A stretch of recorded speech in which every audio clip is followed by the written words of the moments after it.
झूझार जाग गया है, आज झूझार जाग गया है, आज झूझार जाग गया है। रग में हूँ काला भड़की, आज झूझार जाग गया है।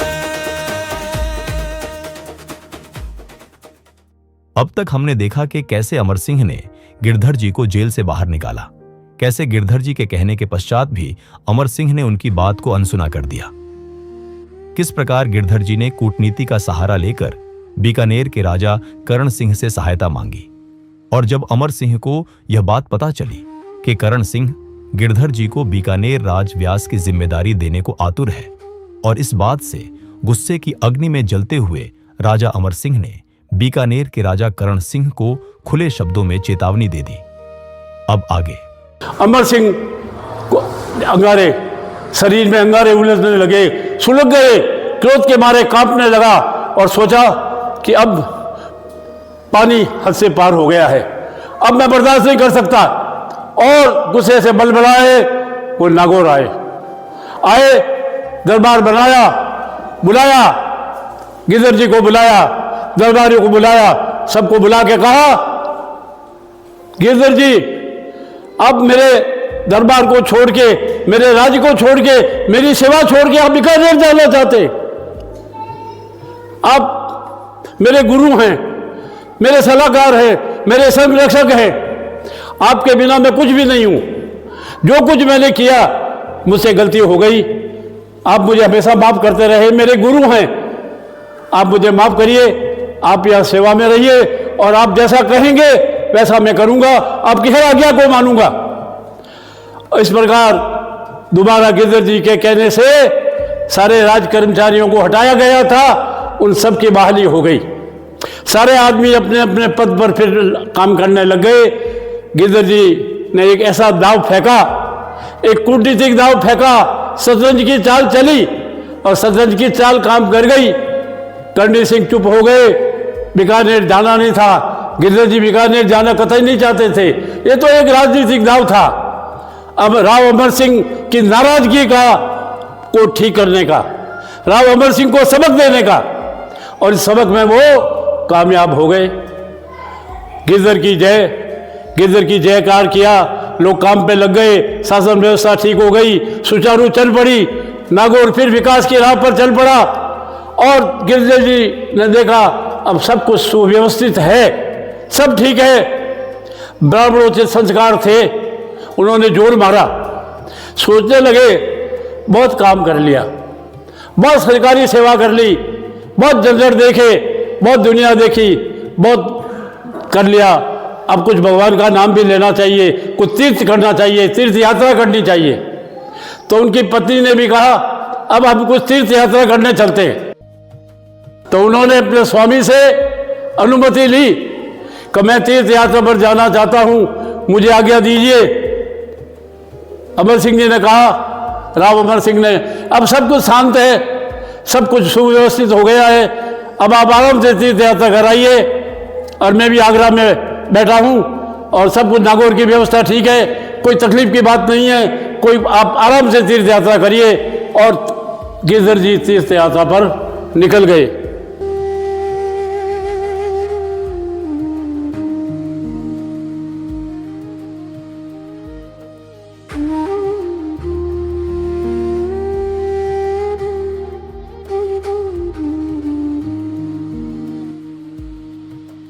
तीर्थ यात्रा पर घूम रहे थे, इसी बीच काल चक्र घूमा, नागौर की घटना पे घटना घटित हुई।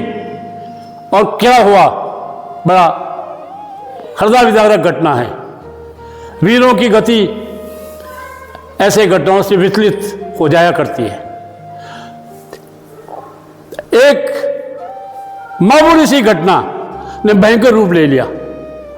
क्या हुआ, सीजन फसल अच्छी खड़ी हो रही थी, नागौर में फसल लहरा रही थी, आसपास के गांवों के लोगों ने अपनी बकरियां चरने को छोड़ दी, बकरियां आसपास सीमा के कोई कांटों की बाढ़ तो थी नहीं।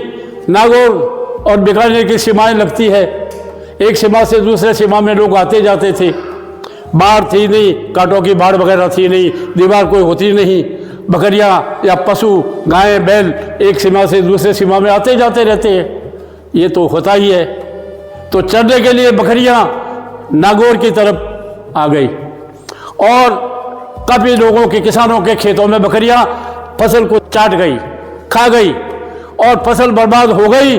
तो किसान आए और आकर उन्होंने नागौर दरबार में शिकायत की कि हमारे खेतों की रक्षा करनी चाहिए, आप सिपाही लगाइए और हमारे खेतों में बकरियां हमारे खेतों को खा रही है, हमारे खेत की फसल चाट रही है, कम से कम हमारी बचत करने के लिए कुछ उपाय करिए। जो लोग गिरधर जी थे नहीं और गिरधर जी के बिना, गिरधर जी के भरोसे के जो लोग राजकाज कर रहे थे वो बहुत दूरदर्शी नहीं थे। उन्होंने उन गिरधर जी के भरोसेमंद जो दो लोग थे, बल्लू चंपावत और भाव सिंह, दो सेना नायक थे, राम जी के भरोसे के और बड़े वीर योद्धा, अपने घराने के ठिकाने के ठाकुर, वो राम जी की सेवा में नागौर में थे। तो जो मंत्री के काम करते थे उन्होंने उनको बुलाया और बुलाकर कहा, जाइए आप घोड़ों को गुड़ सवार लेकर जाइए और जाकर बकरियां पकड़ के लाइए और बकरियों को पकड़ने वाले जो लोग हैं उनको दंडित करिए। जब उन दो सूरवीरों को, बाब सिंह को और बल्लू को, ये कहा गया कि आप बकरियां पकड़िए, तो राम भी उनको मुँछों पर ताप देकर उन्होंने कहा, हम हाथियों को पकड़ने वाले हैं, हाथियों की सूंड काटने वाले हैं, आप हमें बकरियां पकड़ने के लिए कह रहे हैं? ये हमारे कद के हिसाब से, हमारा जो रुतबा है उसके हिसाब से आप ये कैसा काम हमें बता रहे हैं? ये बकरी पकड़ने का काम हम करेंगे? हम युद्ध में हाथियों की सूंडें काटते हैं, हाथियों और तूफानों को लड़ते हैं, हम बकरियां पकड़ने जाएंगे? आपको क्या अकल घास चलने गई है? लेकिन सरकारी अधिकारी थे, उन्होंने कहा, आप राम जी के सेवक हैं, नौकर हैं राम जी के, हम भी नौकर हैं, हम काम बता रहे हैं, आपको काम करना चाहिए, आप भी राम जी के नौकर हैं, हम भी राम जी के नौकर हैं, हम मंत्री पद पर हैं, आप सैनिक पद पर हैं, हम कहेंगे वो आपको करना पड़ेगा।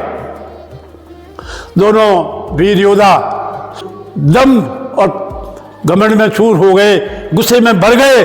उन्होंने कहा, जाइए, हमें राम जी की सेवा में नहीं रहना है, हमें बादशाह ने बहुत कुछ कहा है और आगरा के बादशाह आज हमारे दल में चढ़ता है, हम बादशाह की सेवा में चले जाएंगे, हमें नागौर में नहीं रहना है, नागौर की सेवा में। और दोनों वहाँ से राम जी की सेना छोड़कर आगरे चले गए, बादशाह की सेवा में चले गए। और इस प्रकार नागौर में राम जी के जो विश्वास के सेनापति थे, जो योद्धा थे, जिन पर बहुत कुछ सुरक्षा जिन पर निर्भर करती थी, वे लोग नहीं रहे, वे बादशाह की सेवा में चले गए। और ये बात धीरे धीरे फैल गई, लोगों को पता लग गया कि नागौर का सुरक्षा का जो बल था वो दो योद्धाओं पर था और वे योद्धा अब राम जी के साथ नहीं हैं। कहाँ है? आगरे चले गए। लोग मखौल करने लगे, बातें करने लगे, अब नागौर कमजोर हो गया है, अब नागौर का क्या है, अब नागौर की रक्षा कौन करेगा? राम जी तो बादशाह की लड़ाइयों में लड़ते रहते हैं, राजव्यास देखने वाले हैं, वो तीर्थ यात्रा पर गए, अब कौन है, अब कौन हवाल है नागौर का? ऐसा ही हाल है। और नतीजा और बिगड़ता गया। बकरियां तो बकरियां, अब क्या हो गया? मतीरे की राड़ करके एक कहानी, एक किस्सा आता है, एक घटना घटित हो गई। राड़ का मतलब होता है लड़ाई, मतीरे की लड़ाई। आप सोचेंगे मतीरे की लड़ाई?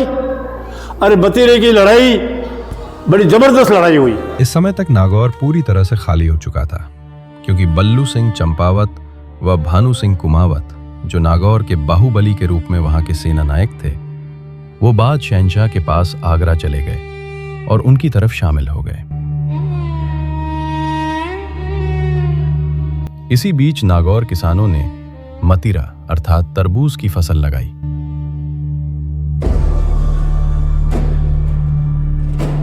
और उस फसल की बैल फैलते हुए बीकानेर में प्रवेश कर गई।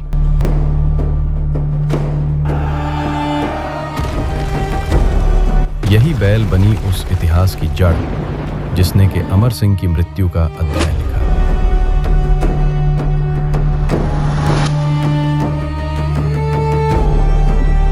यही जड़ इतिहास में आज मतीरे का राड़ के नाम से विख्यात है।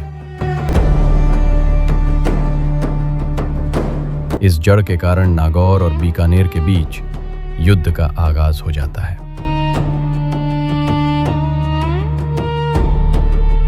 क्योंकि उस समय नागौर पूरी तरह खाली था और वहां संभालने के लिए कोई भी सेना नायक नहीं था। तो बीकानेर नागौर पर हावी हो जाता है और नागौर को मुंह की खानी पड़ती है।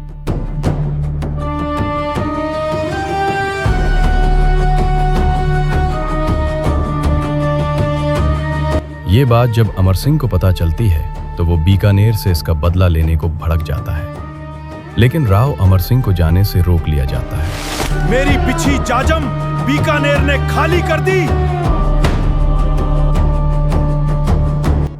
वही राजा करण सिंह बादशाह के साले सलावत खान को अमर सिंह के खिलाफ भड़काता है। इतिहास कहता है कि लगभग 11 माह तक राव अमर सिंह को नागौर जाने से रोका जाता है।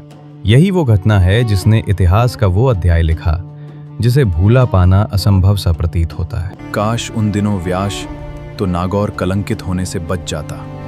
अगले भाग में जानेंगे कि कैसे अमर सिंह अपनी जिद पर अड़े रहे और नागौर गए, कैसे अमर सिंह ने बादशाह पर हमला किया, किस प्रकार से अपनों ने ही अमर सिंह के साथ गद्दारी की नई परिभाषा लिखी और किस प्रकार अमर सिंह वीर गति को प्राप्त हुए।